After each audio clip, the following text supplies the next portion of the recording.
नमस्कार, अर्पण study point में हार्दिक स्वागत है। आज हम बिहार बीपीएससी टीचर प्राइमरी में इतिहास के लगभग 100 से ऊपर बहुविकल्पीय प्रश्न अध्ययन करेंगे जो एनसीईआरटी एवं एससीईआरटी पर आधारित बहुविकल्पीय प्रश्न है। चलिए देखिए आज का प्रश्न। आज का प्रश्न है, पुरातात्विक वस्तुओं का अध्ययन करने वाले व्यक्ति कहलाते थे। पुरातात्विक वस्तुओं को अध्ययन करने वाले जो थे वे क्या कहलाते थे? ऑप्शन ए सही हो जाएगा, पुरातात्विकविद कहलाते थे। ऑप्शन ए सही होगा। प्रश्न 2 है, पांडुलिपियां प्रायः लिखी मिलती है। पांडुलिपियां प्रायः लिखी मिलती है तो यह किसमें मिलती है? ऑप्शन बी सही हो जाएगा, ताड़पत्रों अथवा भोजपत्रों पर यह मिलती है। ऑप्शन बी सही होगा। प्रश्न है 3, पटना के किस स्थान पर खुदाई द्वारा चंद्रगुप्त मौर्य के महल के स्तंभ मिला? पटना के किस स्थान पर खुदाई द्वारा चंद्रगुप्त मौर्य के महल का स्तंभ मिला था? तो ये ऑप्शन बी सही हो जाएगा, कुम्हारार। ऑप्शन बी सही। प्रश्न 4 है, प्राचीन काल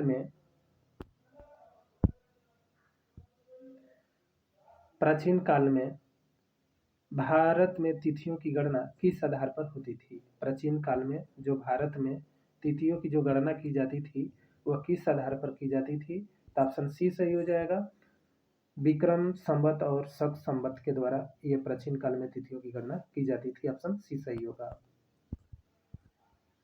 प्रश्न है 5, मनुष्य, पशु या पौधों के अवशेष की प्राचीनता का निर्धारण किस विधि से करते हैं? तो यह मनुष्य हो, पशु हो या पौधे हो, उसको जीवन आयु निकालना है तो वह किस विधि से निकालते हैं? ऑप्शन ए सही हो जाएगा, कार्बन 14 पद्धति के द्वारा उम्र निकाला जा सकता है। ऑप्शन ए सही। प्रश्न 6 है, उत्तर भारत को दक्षिण भारत से कौन सा पर्वत अलग करता है?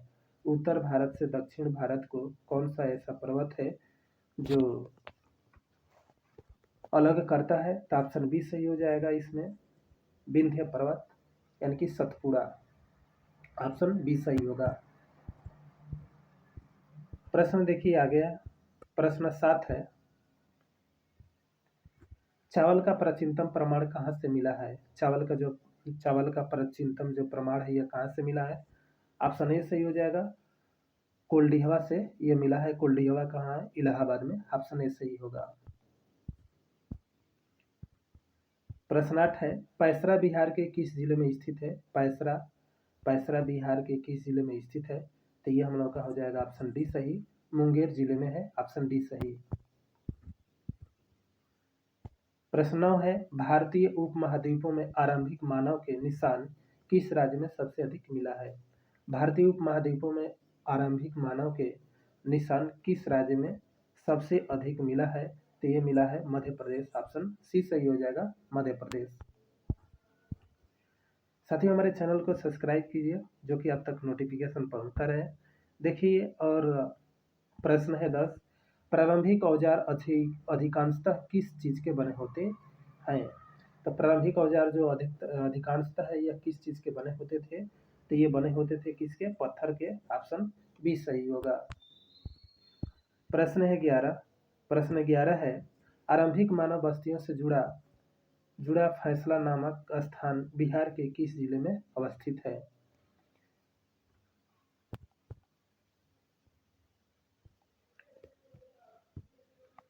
देखिए प्रश्न 11, आरंभिक मानव बस्तियों से जुड़ा, यहाँ पर हो जाएगा पैसरा नामक स्थान बिहार के किस जिले में स्थित है? तो ये हो जाएगा मुंगेर। Option C. प्रश्न है, फिर से ध्यान दीजिए, आरंभिक मानव बस्तियों से जुड़ा पैसरा नामक स्थान बिहार के किस जिले में अवस्थित है? तो ये ऑप्शन सी सही हो जाएगा, मुंगेर जिले में। ऑप्शन सी सही। प्रश्न 12 है, पाषाण काल को कितने भागों में बांटा गया? पाषाण काल को कितने भागों में बांटा गया है? 3 भागों में। ऑप्शन बी सही होगा। प्रश्न है 13, मृतकों के दफनाने के साक्ष्य कहाँ मिले? मृतकों को दफनाने के लिए ये जो साक्ष्य है यह कहाँ पर मिलता है? ये ऑप्शन ए सही हो जाएगा, मेहरगढ़ में मिलता है। ऑप्शन ए सही। मृतकों के दफनाने के साक्ष्य कहाँ मिला था? मेहरगढ़ में, ऑप्शन ए सही होगा। प्रश्न 14 है, चिरांद बिहार के किस जिले में है? चिरांद जो है यह बिहार के किस जिले में है? तो यह ऑप्शन हो जाएगा, ये सही हो जाएगा सारण यानी कि छपरा। छपरा, छपरा में ये चिरांद बिहार के किस जिले में मिला था? सारण यानी कि छपरा में ये मिला था। ऑप्शन ए सही होगा।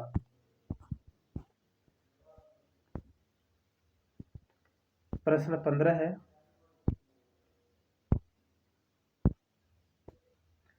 प्रश्न 15 है, सबसे पहले किस जानवर को आदमी ने पालतू बनाया? सबसे पहले किस जानवर को आदमी ने पालतू बनाया था? तो देखिए इसमें से सबसे पहले जो मनुष्य थे वह किस जानवर को पालतू बनाते हैं? तो वह बनाते हैं, ऑप्शन ए सही होगा, कुत्ता। जो मनुष्य है सबसे पहले यह पालतू बनाते हैं किस जानवर को? कुत्ते को बनाते हैं, ऑप्शन ए सही होगा। प्रश्न है 16, प्रश्न 16 है, गेहूं का प्राचीनतम साक्ष्य कहाँ से प्राप्त हुआ? जो गेहूं है, गेहूं का जो प्राचीनतम साक्ष्य है यह कहाँ पर मिलता है? ऑप्शन ए सही हो जाएगा, मेहरगढ़ में, ऑप्शन ए सही।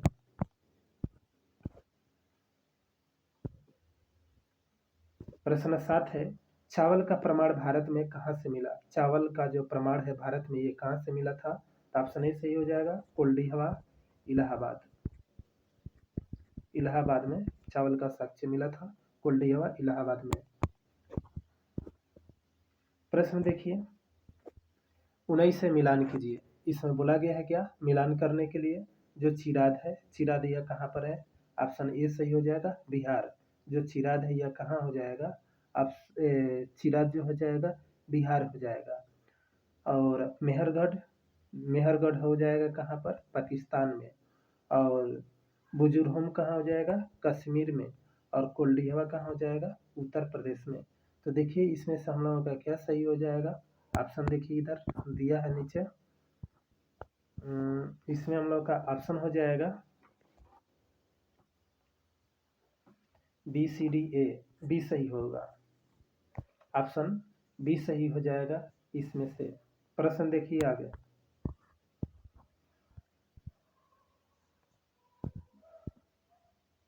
नहीं देखिए फिर से एक बार प्रश्न,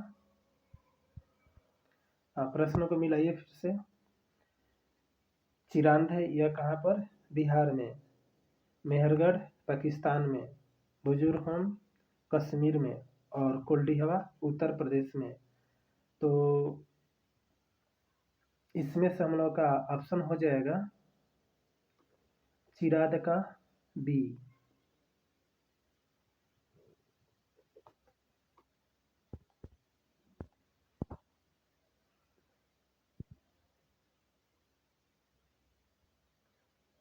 ध्यान दीजिए, चिराद, चिराद का हो जाएगा बी। और दूसरा का हो जाएगा सी। और बुजुर्ग का हो जाएगा डी। ऑप्शन बी सही होगा। प्रश्न देखिए आगे, प्रश्न 20 है, किस नगर को सबसे पहले खोजी गई थी? किस नगर को सबसे पहले खोज किया गया था? ऑप्शन ये सही हो जाएगा, हड़प्पा। हड़प्पा को खोज किया गया था कब? 1921 में। किसने किया था? दयाराम साहनी ने। दयाराम साहनी ने खोज किया था। प्रश्न है, प्रश्न 21 है, निम्नलिखित में से कौन हड़प्पा कालीन स्थल नहीं है? हड़प्पा स्थल कौन सा नहीं है? तो इसमें हो जाएगा ऑप्शन ए मोहनजोदड़ो। मोहनजोदड़ो जो है हड़प्पा कालीन से संबंधित नहीं है। नहीं सॉरी, देखिए फिर से 21 नंबर का हड़प्पा कालीन से ये प्रश्न देखिए, ये पूछा गया है निम्नलिखित में से कौन सा हड़प्पा कालीन स्थान नहीं है? मोहनजोदड़ो, कालीबंगा, लोथल और हस्तिनापुर। तो ये हस्तिनापुर हो जाएगा, ऑप्शन डी सही हो जाएगा, यानी कि हड़प्पा कालीन से संबंधित नहीं है। तो हस्तिनापुर हो जाएगा, ऑप्शन डी सही होगा। प्रश्न देखिए, प्रश्न 22 है, प्रश्न 22 है, किस शहर से बंदरगाह के अवशेष मिला? किस शहर से बंदरगाह का अवशेष मिला? ऑप्शन इसमें से सी हो जाएगा, कालीबंगा से मिला, ऑप्शन सी सही।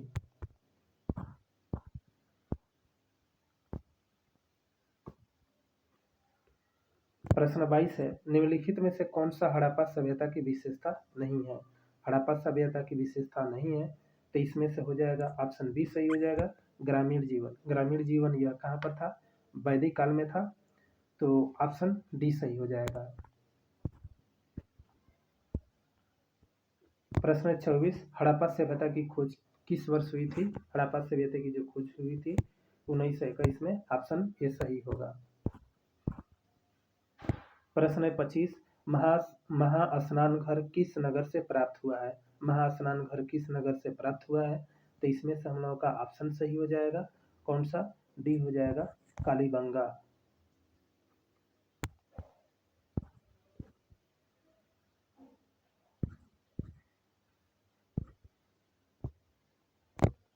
देखिए फिर प्रश्न 25 है, महास्नान घर किस नगर से प्राप्त हुआ है? ये महास्नान घर है, यह कहाँ से प्राप्त हुआ है? मोहनजोदड़ो से, ऑप्शन सी सही हो जाएगा, मोहनजोदड़ो। प्रश्न है आगे, प्रश्न 26 है, निम्नलिखित को सुमेलित कीजिए। सोना है, फिरोजा है, चांदी है और सिपिया है। तो ध्यान दीजिए, इसमें से हम लोगों का हो जाएगा जो सोना है, सोना का ये कहाँ से? कर्नाटक। सोना का हो जाएगा कर्नाटक, फिरोजा हो जाएगा मध्य एशिया और चांदी हो जाएगा ईरान और सीपी हो जाएगा गुजरात। तो इसमें से हम लोग का ऑप्शन कौन सा सही होगा? देखिए ऑप्शन हो जाएगा ये सही हो जाएगा, यानी कि सोना कर्नाटक, फिरोज मध्य एशिया, चांदी ईरान, सीपी गुजरात।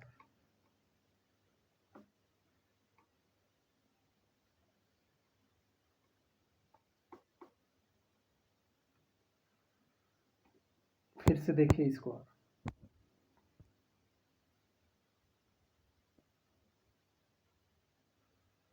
यहाँ हम लोग का हो जाएगा, निम्नलिखित में से सुमेलित कीजिए। सोना कर्नाटक, फिरोजा मध्य एशिया, चांदी ईरान और सीपी गुजरात। तो इसमें से ऑप्शन डी सही होगा। देखिए प्रश्न आगे, प्रश्न 27 है, मोहनजोदड़ो का अर्थ है। मोहनजोदड़ो का क्या अर्थ है? तो मोहनजोदड़ो का अर्थ क्या होता है? मृतकों का टीला, ऑप्शन सी सही होगा। प्रश्न है 28, सबसे प्राचीनतम वेद है, सबसे प्राचीनतम वेद कौन सा है? ऋग्वेद है, ऑप्शन बी सही होगा। सबसे प्राचीनतम वेद ऋग्वेद, ऑप्शन बी सही। प्रश्न 29 है, वेदों की कुल संख्या कितनी है? वेदों की कुल संख्या कितनी है? 4 है, ऑप्शन ए सही है। प्रश्न 30 है, पुरुष शक्ति किस वेद में है? पुरुष शक्ति जो है यह किस वेद में है? तो ये हम लोगों का इसमें ऑप्शन हो जाएगा कौन सा? ये हो जाएगा ऋग्वेद। पुरुष शक्ति किस वेद में है? ऋग्वेद में है, ऑप्शन ए सही होगा। प्रश्न है 31, प्रश्न 31 है, ऋग्वैदिक काल का प्रमुख व्यवसाय था। ऋग्वेद का प्रमुख व्यवसाय क्या था? पशुपालन था, ऑप्शन बी सही होगा। प्रश्न है 32, इमाम गांव किस राज्य में स्थित है? इमाम गांव किस राज्य में स्थित है? इसमें ऑप्शन डी सही हो जाएगा, महाराष्ट्र में इमाम गांव स्थित है, ऑप्शन डी सही है।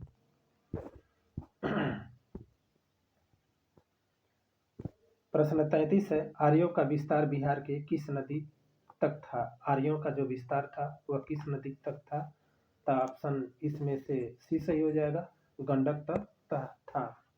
इनकी आर्यों का जो विस्तार था बिहार के किस नदी तक था? तो यह था हम लोगों का गंडक तक, ऑप्शन सी सही होगा। प्रश्न आगे देखिए, प्रश्न 34 है, वैदिक कबीले के प्रधान को क्या कहा जाता था? वैदिक के जो कबीले थे उसको क्या कहा जाता था? मुखिया, राजन, दरबारी या प्रधान? तो वैदिक काल के जो प्रधान को क्या कहा जाता था? तो वे कहलाते थे क्या? राजन कहलाते थे, ऑप्शन बी सही होगा। प्रश्न आगे है,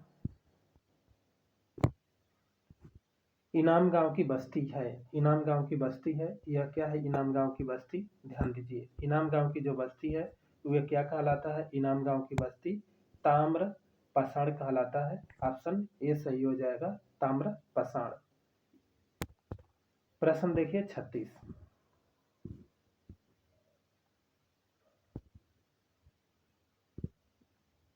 प्रश्न 36 है, महाजनपदों का विवरण किस में प्राप्त होता है? 16 जनपदों का विवरण किस से प्राप्त होता है? तो ये हो जाएगा हम लोग का ऑप्शन सी सही हो जाएगा, बौद्ध एवं जैन धर्म द्वारा ये प्राप्त होता है। ऑप्शन सी सही।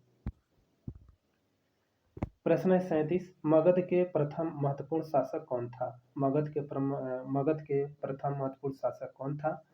तो मगध के हम लोगों का जो शासक हो जाएगा वह कौन हो जाएगा? इसमें से हम लोगों का हो जाएगा बिंबिसार हो जाएगा। ऑप्शन सी सही होगा।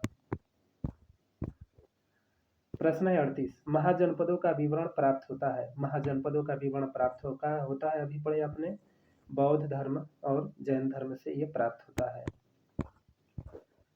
प्रश्न है 39, कौन सा महाजनपद बिहार में स्थित है? कौन सा जनपद बिहार में स्थित है? तो इसमें से हम लोगों का हो जाएगा कौन सा? अवंती है। ऑप्शन डी सही हो जाएगा, अवंती।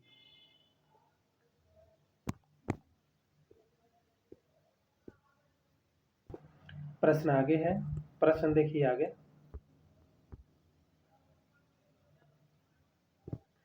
प्रश्न 40 है, राजा भूमि की उपज का कितना हिस्सा प्राप्त करता था?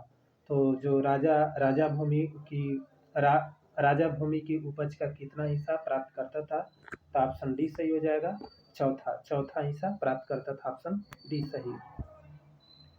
प्रश्न है 41, प्रश्न 41 है, मगध के शासक अजातशत्रु की राजधानी कहाँ थी? मगध के जो शासक था अजातशत्रु की राजधानी कहाँ थी? तो इसमें से जो हम लोगों का आंसर हो जाएगा, आंसर कौन हो जाएगा? पाटलिपुत्र हो जाएगा। ऑप्शन ए सही होगा। मगध के जो शासक था अजातशत्रु की राजधानी कहाँ थी? पाटलिपुत्र थी। ऑप्शन ए सही। प्रश्न है 42, निम्नलिखित में से कौन सा गणराज्य है? निम्नलिखित में से कौन सा गणराज्य है? तो इसमें से हम लोगों का देखिए, हम लोगों का इसमें प्रश्न पूछा गया है का निम्नलिखित में से कौन सा गणराज्य है? तो गणराज्य इसमें से हम लोग का कौन हो जाएगा? लिच्छवी हो जाएगा। ऑप्शन डी सही होगा। प्रश्न है आगे, प्रश्न 43 है। प्रश्न 43, ऋग्वेद में कौन सा अनाज का उल्लेख है? ऋग्वेद में कौन से अनाज का उल्लेख है? ऑप्शन बी सही हो जाएगा, यौ यानी कि जौ जो है ऋग्वेद में उल्लेख है। ऑप्शन बी सही होगा। प्रश्न है 44, अवंती के राजा कौन था? अवंती के जो राजा था वह कौन था? ऑप्शन डी सही हो जाएगा, चंद्रप्रद्योत। अवंती के जो राजा था वह कौन था? चंद्रप्रद्योत था। ऑप्शन डी सही होगा। प्रश्न देखिए 45, प्रश्न 45 है, उपनिषद का शाब्दिक अर्थ है। उपनिषद का जो शाब्दिक अर्थ ये पूछा गया है, तो ये क्या हो जाएगा? ऑप्शन सी सही हो जाएगा, गुरु के समीप बैठना। उपनिषद का शाब्दिक अर्थ क्या हो जाएगा? गुरु के समीप बैठना। ऑप्शन सी सही हो जाएगा। प्रश्न है 36, महात्मा बुद्ध का जन्म स्थल है। महात्मा बुद्ध का जन्म स्थल है कौन सा हो जाएगा? ऑप्शन ए सही हो जाएगा, कपिल वस्तु लुम्बिनी। कपिल वस्तु लुम्बिनी जो है यह महात्मा बुद्ध का जन्म हुआ था। प्रश्न आगे है,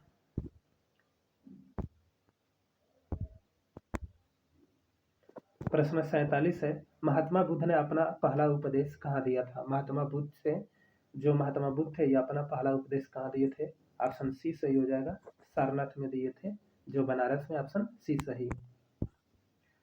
प्रश्न 48 है, प्रश्न 48, सारनाथ में एक विशाल स्तूप का निर्माण किसने कराया था? सारनाथ में एक विशाल जो स्तूप है उसका निर्माण किसने कराया था? तो इसका निर्माण कराने वाले कौन थे? सम्राट अशोक था। ऑप्शन डी सही होगा।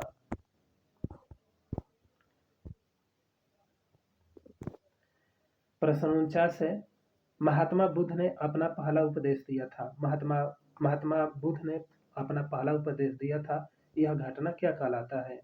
तो इसको हम क्या कहते हैं? धर्म चक्र कहते हैं। ऑप्शन सी सही हो जाएगा, धर्म चक्र। प्रश्न है 50, मगध के राजा बिम्बसार किसके अनुयायी था? जो मगध के जो राजा था बिम्बसार यह किसका अनुयायी था? यह ऑप्शन बी सही हो जाएगा, बौद्ध धर्म का अनुयायी था। ऑप्शन बी सही। प्रश्न है 51। प्रश्न 51 है, महात्मा बुद्ध की मृत्यु कहाँ हुई थी? तो जो महात्मा बुद्ध थे इनकी मृत्यु कहाँ हुई थी? कुशीनगर में हुआ था। ऑप्शन डी सही होगा, कुशीनगर। प्रश्न है 52, महात्मा बुद्ध ने अपना उपदेश, यहाँ पर हो जाएगा उपदेश। महात्मा बुद्ध ने अपना उपदेश को किस भाषा में दिया था? जो महात्मा बुद्ध थे जो अपना उपदेश दिए थे वह किस भाषा में दिए थे? ऑप्शन बी सही हो जाएगा, पाली भाषा में अपना उपदेश दिए थे। और प्राकृत भाषा में कौन दिया था? महावीर स्वामी। महावीर स्वामी ने प्राकृत भाषा में दिए थे और महात्मा बुद्ध पाली में दिए थे। प्रश्न देखिए आगे। प्रश्न हो जाएगा 53, जैन धर्म के संस्थापक कौन थे? तो जैन धर्म के संस्थापक कौन थे? तो इसमें हो जाएगा ऑप्शन डी सही, ऋषभ देव थे जो जैन धर्म के संस्थापक थे। ऑप्शन डी सही। प्रश्न 54 है, त्रिरत्न किससे संबंधित है? तो त्रिरत्न यह किससे संबंधित हो जाएगा? ऑप्शन डी सही हो जाएगा, जैन धर्म से संबंधित है। प्रश्न 55 है, गौतम बुद्ध का जन्म कब हुआ था? तो जो गौतम बुद्ध थे उनका जन्म कब हुआ था? 563 में हुआ था। ऑप्शन ए सही हो जाएगा, महात्मा बुद्ध का जो जन्म हुआ था ऑप्शन ए 563 में हुआ था। प्रश्न है आगे, महावीर स्वामी ने कब निर्वाण प्राप्त किया था? यानी कि महावीर जो स्वामी थे इनका मृत्यु कब हुआ था? तो इनका जो मृत्यु हुआ था 468 में। ऑप्शन बी सही हो जाएगा, 468 में इनका निधन हुआ था। कहाँ पर हुआ था? पावापुरी में इनका निधन हुआ था। प्रश्न है आगे देखिए, प्रश्न है 57, जल मंदिर कहाँ अवस्थित है? जो जल मंदिर है यह कहाँ अवस्थित है? तो ये हम लोगों का ऑप्शन ही हो जाएगा, पावापुरी में है। जो पावापुरी यह जल मंदिर है पावापुरी में स्थित है। और जल मंदिर किसका है? जैन धर्म का है ये। प्रश्न देखिए आगे, प्रश्न है 55, अष्टांगिक मार्ग किससे संबंधित है? अष्टांगिक जो मार्ग है यह किससे संबंधित है? ऑप्शन बी सही हो जाएगा, बौद्ध धर्म से अष्टांगिक मार्ग संबंधित है। ऑप्शन बी सही। प्रश्न है 59, अशोक मगध साम्राज्य का राजधानी कहाँ थी? देखिए जो प्रश्न 59 है, अशोक मगध साम्राज्य की जो राजधानी थी वह कहाँ थी? लुम्बिनी। सॉरी, फिर से देखिए यहाँ पर,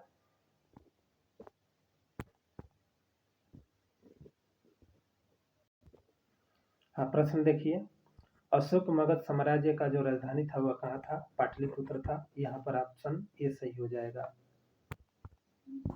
प्रश्न है 60, प्रश्न 60 है, सत्यमेव जयते किस लिपि में अंकित है? सत्यमेव जयते, सत्य में जो शब्द है यह किस लिपि में अंकित है? ये ऑप्शन ए सही हो जाएगा, देवनागरी लिपि में है। ऑप्शन ए सही। प्रश्न है 61, भारत का राष्ट्रीय चिन्ह के रूप में कब स्वीकार किया गया? जो भारत का राष्ट्रीय चिन्ह है उसको कब स्वीकार किया गया था? ऑप्शन सी सही हो जाएगा, 26 जनवरी 1950 को स्वीकार किया गया था। ऑप्शन सी सही। प्रश्न है 62, सम्राट अशोक कहाँ का शासक था? जो सम्राट अशोक था वह कहाँ के शासक था? ऑप्शन बी सही हो जाएगा, मगध का शासक था। ऑप्शन बी सही होगा। प्रश्न 63 है, किसके उपदेश ने सम्राट अशोक को प्रभावित किया था? जो सम्राट अशोक थे वह किसके उपदेशों को वह पालन करके बहुत प्रभावित हुए थे? ऑप्शन बी सही हो जाएगा, महात्मा बुद्ध के।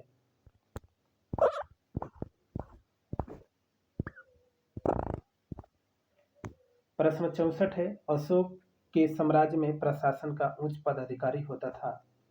तो जो अशोक के सम्राट में प्रशासन उच्च पदाधिकारी होता था वह क्या कहलाता था? ऑप्शन डी सही हो जाएगा, अमात्य कहलाते थे। ऑप्शन डी सही। प्रश्न 65 है, किस युद्ध को जीतने के बाद अशोक का मन दुखित से भर गया? जो सम्राट अशोक था किस युद्ध को जीता तो उसका मन दुखित से भर गया था? वह कलिंग हो गया। ऑप्शन बी सही हो जाएगा, कलिंग युद्ध है। प्रश्न है 66, सर्वप्रथम ब्राह्मी ब्राह्मी लिपि को किसने पढ़ा था? जो सर्वप्रथम ब्राह्मी लिपि को किसने पढ़ा था? ऑप्शन ए सही हो जाएगा, जेम्स प्रिंसे ने पढ़ा था। प्रश्न 67 है, कलिंग भारत के किस राज्य में है? जो कलिंग है यह भारत के किस राज्य में है? तो ये हो जाएगा ऑप्शन डी सही, उड़ीसा में कलिंग है, ऑप्शन डी सही।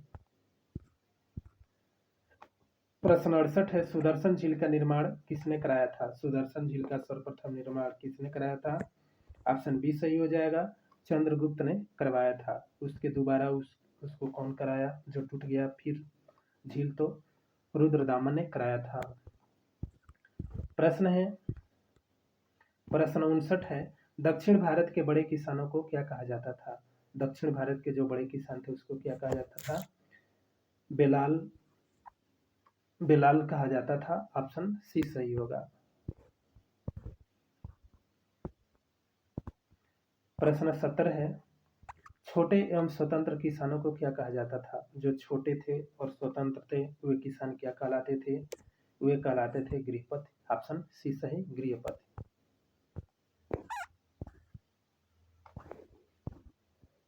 प्रश्न 71 है, कुषाण वंश का सबसे महान शासक कौन था? कुषाण वंश के सबसे महान शासक कौन था?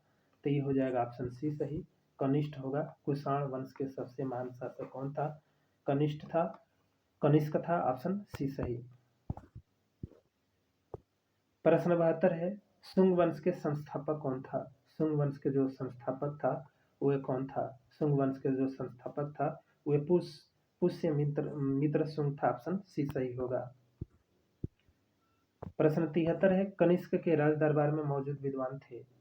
तो कनिष्क के दरबार में मौजूद विद्वान कौन कौन थे? अश्वघोष थे, नागार्जुन, वसुमित्र या सभी? इसमें से डी सही हो जाएगा, सभी थे और एक थे पार्श्व, एक थे और क्या पार्श्व भी थे।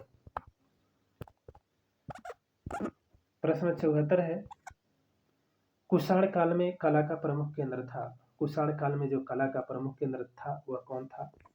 मथुरा का, ऑप्शन ए सही।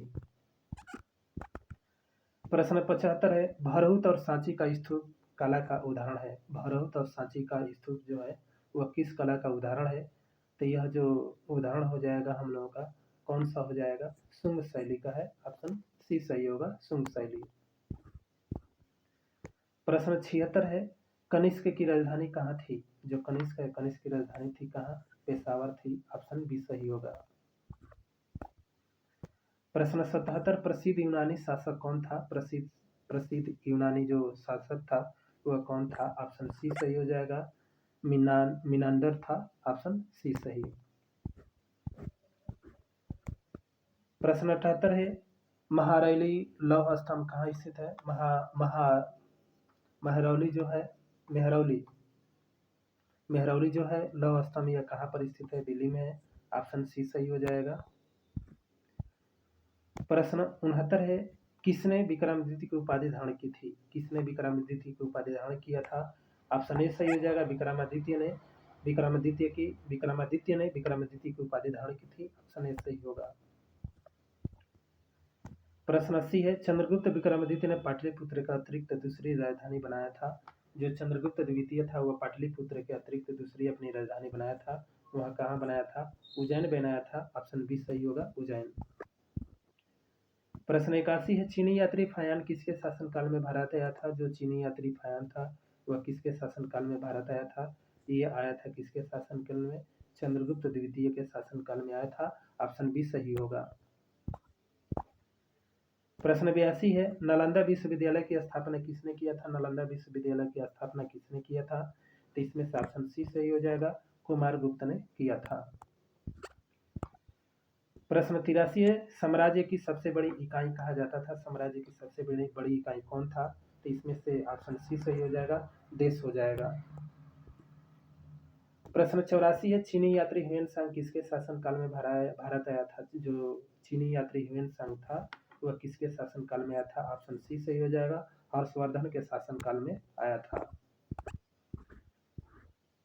प्रश्न है 85, द्रविड़ शैली की संस्थापक कौन माने जाते हैं? जो द्रविड़ शैली है इसके संस्थापक कौन माने जाते हैं? तो ये माने जाते हैं कौन सा? पल्लव, ऑप्शन बी सही हो जाएंगे, पल्लव माने जाते हैं द्रविड़ शैली के संस्थापक।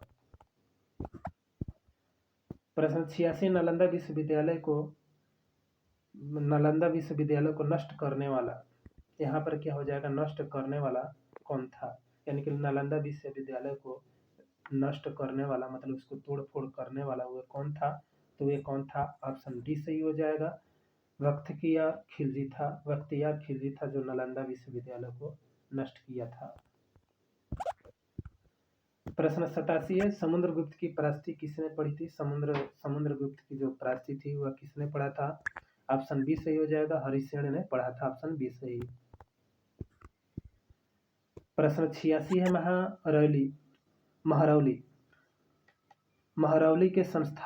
महरौली के लौह स्तंभ किस राजा के बारे में जानकारी मिलती है। जो महरौली है जो दिल्ली में स्थित है, ये लौह स्तंभ, यह किसके बारे में यह जानकारी मिलती है, तो इसमें से हम लोग का ऑप्शन हो जाएगा, ऑप्शन कौन हो जाएगा, बी हो जाएगा, चंद्रगुप्त द्वितीय के बारे में जानकारी मिलती है, ऑप्शन बी सही। प्रश्न 89 है, नालंदा विश्वविद्यालय में विद्यार्थियों को प्रवेश कैसे मिलता था, तो प्रवेश कैसे मिलता था, सवाल पूछकर, जांच परीक्षा करके उनको मिलता था, तो ऑप्शन बी सही हो जाएगा। प्रश्न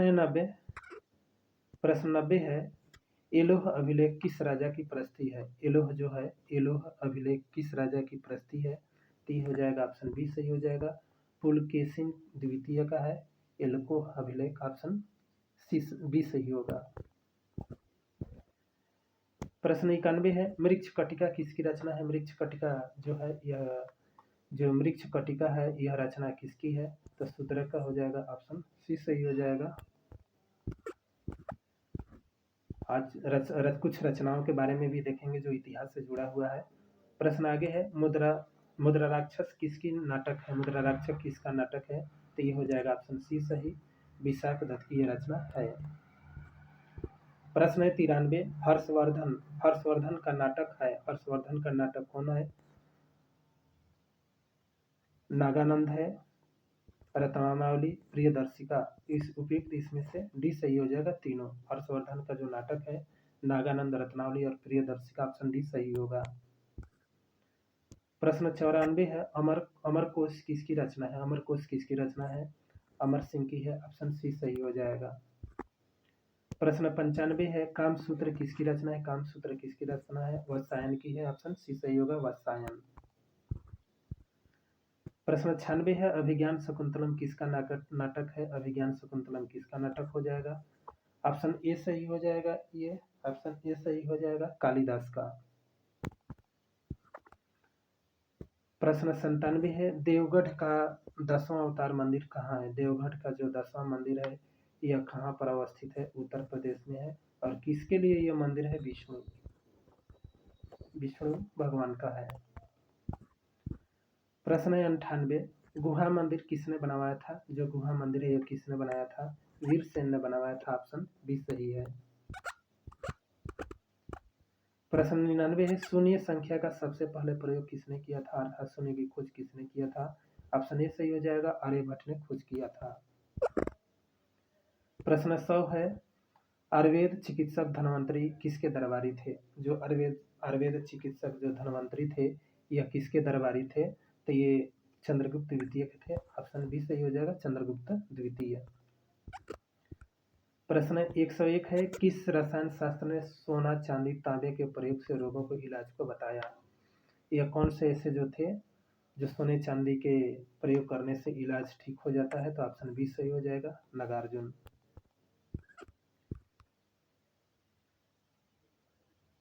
प्रश्न है 102, अभिज्ञान शकुंतलम की रचना किसने किया, अभिज्ञान शकुंतलम की जो रचना है यह कौन सी विधा के रूप में है, तो ये हो जाएगा नाटक, ऑप्शन बी सही होगा।